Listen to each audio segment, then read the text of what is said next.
नमस्कार साथियों, स्वागत है आपका मेरे educational channel online study with Saroj में।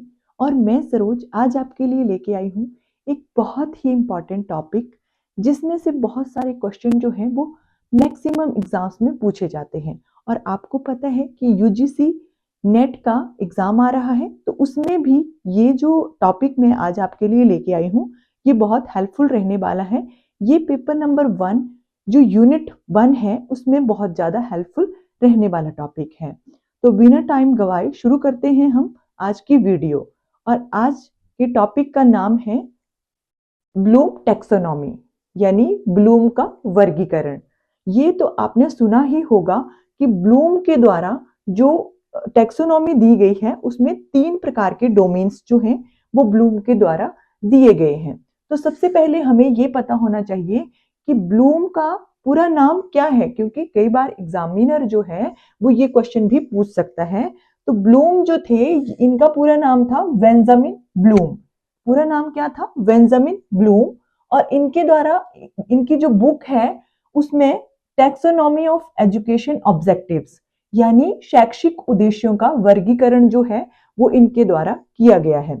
शैक्षिक उद्देश्यों का वर्गीकरण यानी कि एजुकेशनल ऑब्जेक्टिव्स जो हैं उनको प्राप्त करने के लिए इनके द्वारा वर्गीकरण जो है वो किया गया है। तो अगर हम ब्लूम के बारे में बात करें तो ब्लूम जो थे ये अमेरिकन साइकोलॉजिस्ट थे, जिनके द्वारा ये जो डोमेन्स हैं ये 3 प्रकार के प्रोवाइड किए गए हैं। तो 3 प्रकार के डोमेन्स कौन कौन से हैं? सबसे पहले आता है हमारा कॉग्निटिव डोमेन, जिसको हिंदी में हम कहते हैं संज्ञानात्मक पक्ष। और दूसरे नंबर पर है इफेक्टिव डोमेन। इफेक्टिव डोमेन जो है उसको हम भावात्मक पक्ष कहते हैं। नंबर 3 पर है साइकोमोटर डोमेन, जिसको क्रियात्मक पक्ष जो है वो कहा जाता है।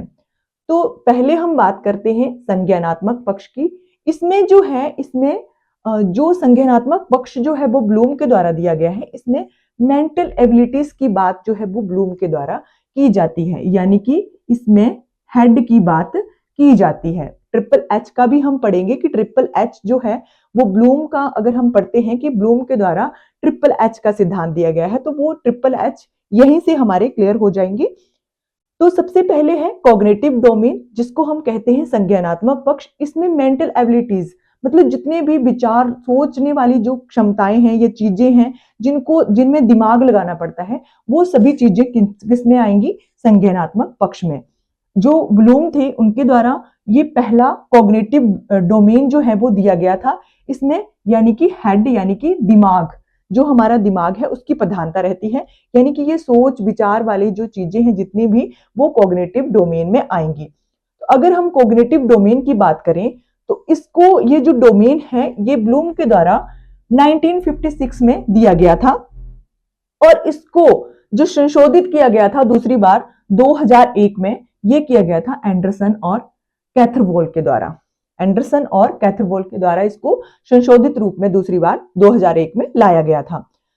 तो जो ब्लूम के द्वारा दिया गया था वो ये है, यहां से मतलब ये जो है ये नीचे से ऊपर की ओर चलता है। इनका जो कॉग्निटिव डोमेन वाला सिद्धांत है वो नीचे से ऊपर की ओर चलता है। तो सबसे पहले आता है नॉलेज यानी ज्ञान, उसके बाद कॉम्प्रिहेंशन यानी बोध, उसके बाद अनुप्रयोग यानी एप्लीकेशन, उसके बाद आता है एनालिसिस यानी विश्लेषण, सिंथेसिस यानी संश्लेषण, और उसके बाद मूल्यांकन यानी कि एवेल्युएशन।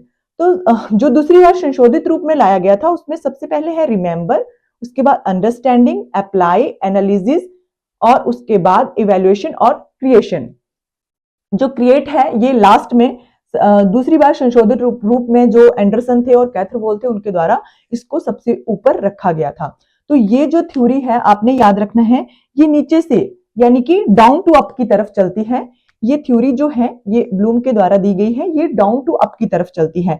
यानी जो ज्ञान है ये पहला है, इसको याद रखने का जो ब्लूम के द्वारा दी गई है इसको याद रखने का एक फॉर्मूला भी मैं आपको बताऊंगी, जिससे आप इनके जो स्टेप्स हैं उनको आसानी से याद रख पाओगे, क्योंकि कई बार एग्जाम में ये जो स्टेप हैं ये सभी दे रखे होते हैं आगे पीछे करके, और इनको अरेंज करने को आपको कहा जाता है, तो इसको भी आपने याद रखना है। और ये जो कैथरवॉल और एंडरसन के द्वारा दिए गए थे 2001 में, ये सभी हैं वर्ब के रूप में, और ये वाले जो हैं ये नॉन के रूप में हैं। आप इसको देख रहे होंगे, ये सभी जो हैं ये नॉन के रूप में हैं, और ये जो है ये वर्ब के रूप में है। तो इनमें जो चेंजेस हुआ है बस क्रिएशन वाला चेंज हुआ है। ये जो क्रिएट है ये लास्ट में 6 नंबर पर आता है, तो ये ही बस चेंज हुआ है।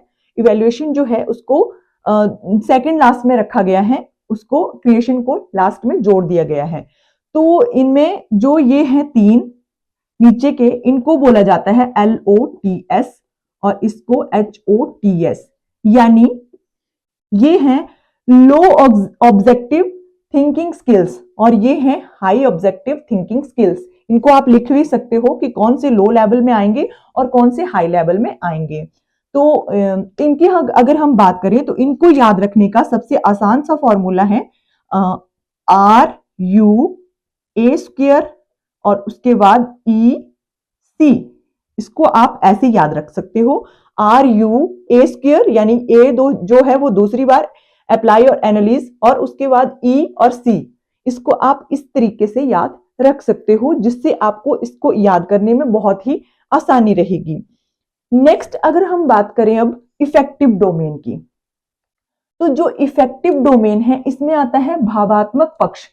भावात्मक पक्ष यानी कि इसमें आती है फीलिंग्स, इमोशंस, यानी कि इसमें हमारा हार्ट जो है वो काम करता है। यानी कि हम जितने भी जो भी कुछ सीखेंगे या सोचेंगे उसको हम हार्ट से रिलेटेड सोचेंगे। इसमें फीलिंग्स और इमोशंस की बात की जाती है।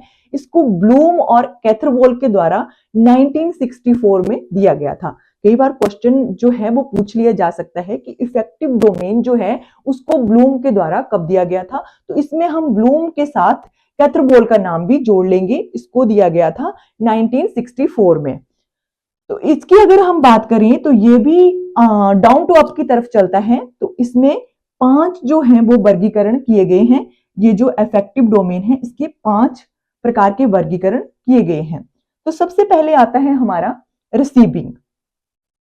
रिसीविंग है, उसके बाद रिस्पॉन्स है, उसके बाद वैल्यूइंग है, उसके बाद ऑर्गेनाइजेशन है, उसके बाद करेक्टराइजेशन है। तो सबसे पहले जैसे कि इनके बारे में अगर मैं आपको बताऊं तो जैसे कि हम अगर क्लासरूम में पढ़ रहे हैं तो सबसे पहले हम क्या करते हैं, किसी भी जानकारी को सबसे पहले चाहे वो किसी भी चीज के ऊपर हो, चाहे मैं आपको ये डोमेन्स जो है वो मैं पढ़ा रही हूं, तो सबसे पहले आप क्या करोगे, उसको उस चीज को प्राप्त करोगे, यानी कि उस चीज को रिसीव करोगे कि ये चीज हो क्या रही है, हम क्या सीख रहे हैं, हम किस चीज को प्राप्त कर रहे हैं। उसके बाद सीखने के बाद हम उसके ऊपर रिस्पॉन्स करेंगे कि हमने कितना जो है वो चीज जो है वो सीख ली है, हम उसको फीडबैक देंगे या हम उसके ऊपर रिस्पॉन्स करेंगे।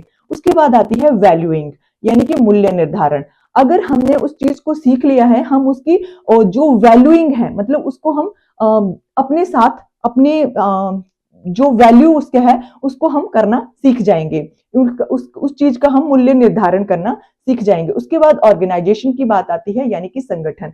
हम उस चीज को, उस ज्ञान को हम बांट सकते हैं कि हमने कौन सा ज्ञान पहले रखना है, हमने कौन सा ज्ञान जो है वो दूसरे नंबर पर उस चीज को रखना है, ये हमारे ऊपर डिपेंड करता है। उसके बाद आती है करेक्टराइजेशन, यानी कि आत्मीकरण। इसको हम करेक्टराइजेशन को हम इंटीग्रेशन भी बोल देते हैं, इसको हम इंटीग्रेशन का नाम भी दे देते हैं, यानी कि आत्मीकरण इसको बोलते हैं। हमने किसी भी चीज को सीख लिया है, पूरी तरह से हम उस जानकारी को हासिल कर चुके हैं, तो उसको हमने अपने साथ यानी कि अपने अंदर यानी कि अपने में प्रवेश कर लिया है, हमने उसको अपने आत्मीकरण के रूप में प्रयोग कर लिया है, तो उसको कहते हैं हमने करेक्टराइजेशन, उसको हम बोलेंगे। तो ये जो है इसको याद करने का भी बहुत ही आसान सा फॉर्मूला है। इसको भी आप इस तरह से याद कर सकते हो, R² और VOC। ये सबसे ज्यादा आसान मेरे ख्याल से ट्रिक है मैं आपको बता रही हूं। ये है R² यानी कि रिसीविंग, रिस्पॉन्डिंग। उसके बाद आता है V यानी कि वैल्यूइंग। उसके बाद आता है O यानी कि ऑर्गेनाइजेशन।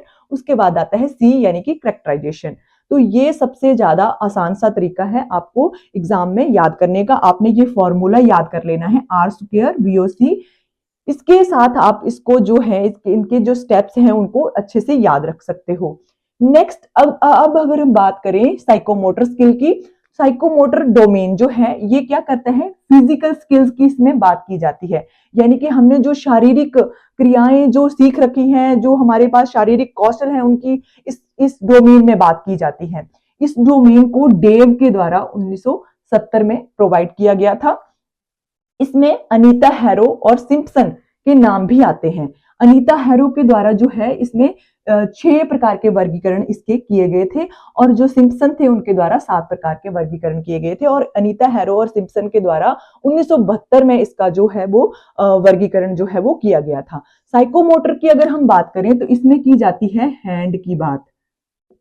तो अब हमारे ट्रिपल एच जो है वो बनकर रेडी हो चुके हैं। ट्रिपल एच यानी कि सबसे पहले आती है हेड, उसके बाद आता है हार्ट, उसके बाद आता है हैंड, यानी कि ये हमारे ट्रिपल एच जो है वो ये है। तो हेड जो है सबसे पहले उसको हम बोलते हैं संज्ञानात्मक यानी कि कॉग्निटिव। इफेक्टिव जो है वो हार्ट की बात की जाती है इफेक्टिव में, और उसके बाद साइकोमोटर जो है उसमें हैंड यानी कि ट्रिपल एच जो है वो हमारे रेडी हो चुके हैं। ये है ट्रिपल एच का फॉर्मूला जो ब्लूम के द्वारा दिया गया था।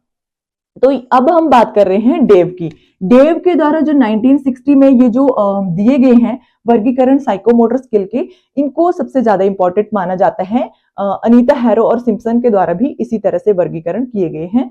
तो सबसे पहले हम पढ़ते हैं, ये जो है अभी ये दो थे, ये चलते थे डाउन टू अप की तरफ। ये जो है ये अप टू डाउन ही चलता है, यानी कि सीधे तरीके से ही ये चलता है। तो इसमें अगर हम बात करें तो सबसे पहले आता है इमिटेशन यानी कि नकल, उसके बाद आता है मैनिपुलेशन यानी कि चालाकी, उसके बाद आता है प्रिसिशन यानी कि सटीकता, नेक्स्ट आती है आर्टिकुलेशन यानी कि अभिव्यक्ति, उसके बाद आता है नेचुरलाइजेशन यानी कि स्वाभाविकरण। अब इसको मैं आपको बता दूं कि अगर उदाहरण के तौर पर मैं आपको बताऊं कि माना कि हम कोई गाड़ी चलाना सीख रहे हैं या हम किसी से कोई स्किल सीख रहे हैं, तो सबसे पहले हम करते हैं नकल, यानी कि जो हमें सिखा रहा है हम उसको देखते हैं कि ये कैसे ये वाला काम जो है वो कैसे कर रहा है। मान लो हम गाड़ी ही सीख रहे हैं, तो सबसे पहले हम देखते हैं कि जो हमें सिखा रहा है वो कौन सा बटन प्रेस कर रहा है या कौन से जो क्लिक कर रहा है कहां पर, उसको हम देखते हैं, यानी कि हम उसकी नकल करते हैं। उसके बाद आता है मैनिपुलेशन यानी कि चालाकी, यानी कि हमने उस चीज को देख लिया, उस व्यक्ति को देख लिया कि वो कैसे कौन सी चीज को कर रहा है, तो उसके बाद हम चालाकी से उस चीज को सीखते हैं, हम उसको उसी की तरह करने की कोशिश करते हैं। नेक्स्ट आता है रिसेशन यानी कि सटीकता, हम उसमें जो हमारी गलतियां हैं उनको हम धीरे धीरे सीखते हैं, उनसे हम उसमें सटीकता लाने की कोशिश करते हैं, उसमें हम अच्छे से करने की उसको कोशिश करते हैं। नेक्स्ट है आर्टिकुलेशन यानी कि अभिव्यक्ति, अब हमने उस चीज को धीरे धीरे सीख लिया है और हम उसको अपने आप में उतारने की कोशिश करते हैं। उसके बाद आता है नेचुरलाइजेशन यानी कि हम उस चीज को पूरी तरह से सीख लेते हैं, तो हम उसमें एकदम से परफेक्ट हो जाते हैं। इसी तरह से इसका फॉर्मूला भी है IMPAN यानी कि आई एम पैन। आप इसको इस तरह से याद रख सकते हो, आई एम पैन, यानी कि ये जो है साइकोमोटर, इसका भी मैंने आपको फॉर्मूला बता दिया है। तो आप इन तीनों फॉर्मूलों के आधार पर ये जो है डोमेन्स हैं उनको आप इनके वर्गीकरण को आप बहुत अच्छे से याद रख सकते हो। तो सबसे पहले आता है इसका जो फॉर्मूला है RUA²EC, और इसमें आता है R²VOC, और इसमें आता है आई एम पैन। तो इसको इन तीनों डोमेन्स को आप इस आधार पर याद रख सकते हो। मैक्सिमम क्वेश्चंस में जो हैं वो यही पूछा जाता है कि कौन सा डोमेन जो है वो कब आया था, तो वो भी मैंने आपको बता दिया है। और ये वाला क्वेश्चन पूछा लिया जा सकता है कि ये जो वर्गीकरण है उनको अरेंज करने को बोल दिया जा सकता है एग्जामिनर के द्वारा। तो आपने इन तीनों को पढ़ लेना है अच्छे से। सबसे ज्यादा क्वेश्चन जो है वो मैं आपको बता दूं कि संज्ञानात्मक यानी कि कॉग्निटिव डोमेन जो है उससे ही बनते हैं। तो इन तीनों को आपने बहुत अच्छे से याद कर लेना है। आप इसका स्क्रीनशॉट भी ले सकते हो, मैं साइड में हो जाती हूं। और ये जो डोमेन है, जो ब्लूम का वर्गीकरण है, मैं आशा करती हूँ कि ये जो वर्गीकरण मैंने आपको बताया है, या ये जो आसान से फॉर्मूले मैंने आपके लिए प्रिपेयर किए हैं, इन तीनों के द्वारा जो है वो आप बहुत अच्छे से इन डोमेन्स को याद रख सकते हो। जो कि हमें कठिनाई आती है, इनके जो वर्गीकरण है उनको याद रखने में कठिनाई आती है, तो आप इन फॉर्मूलास के द्वारा जो है इनको आप याद रख सकते हो। तो मैं आशा करती हूँ कि ये जो ब्लूम का टैक्सोनॉमी मैंने आपको पढ़ाया है या बताया है, उसको याद रखने में या उसको समझने में आपके लिए ये वीडियो बहुत ज्यादा हेल्पफुल रहेगी। Thank you for watching.